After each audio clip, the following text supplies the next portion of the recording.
Hello, Mayor Glenn Guerrero. Anong oras na? Wala pa yung pera. I'm working on it. You're working on it. Working on it. Okay, konting update lang, Mayor. Habang tahimik kami naghihintay dito, nabayaran kami ng mga utang nyo sa amin. Isa-isang pinapatay ng mga kapulisan mo ang mga inosenteng tao ko. Anong taong ba sa kanila ulit? Calabaris finest? Ginagawa lang nila yung trabaho nila. No! Hindi trabaho ng mga pulis mo na patayin ang mga tao ko. Ha?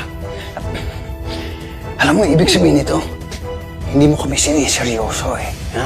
Akala mo ba nakikipaglaro lang ako sa'yo? Ha? Ha? Kailangan bang may masaktan? Ikaw ang pumili. Anong gusto mo, kaibigan? Kamag-anak? Pumili ka, Mayor. Pumili ka. Ready na for transfer yung 500 million. Manggagaling yun sa Calabari Emergency Fund.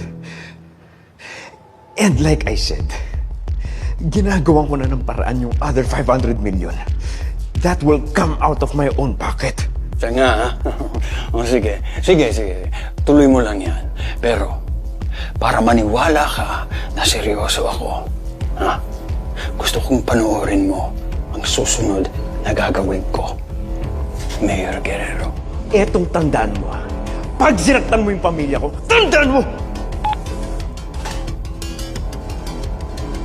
Hello? Hello? Hello?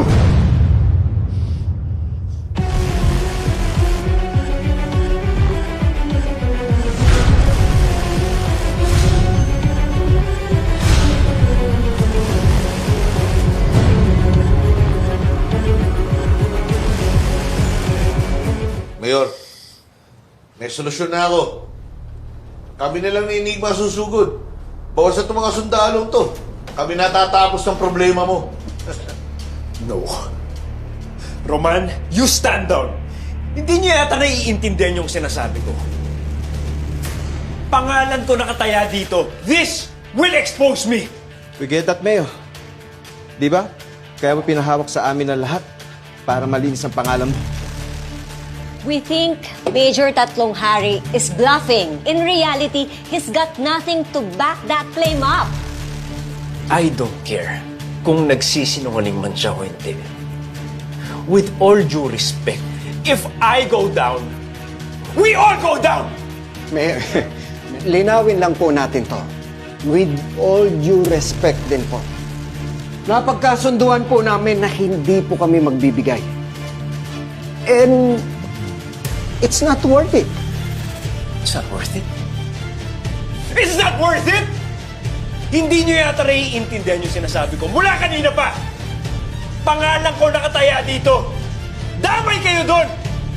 Pati ang pamilya ko!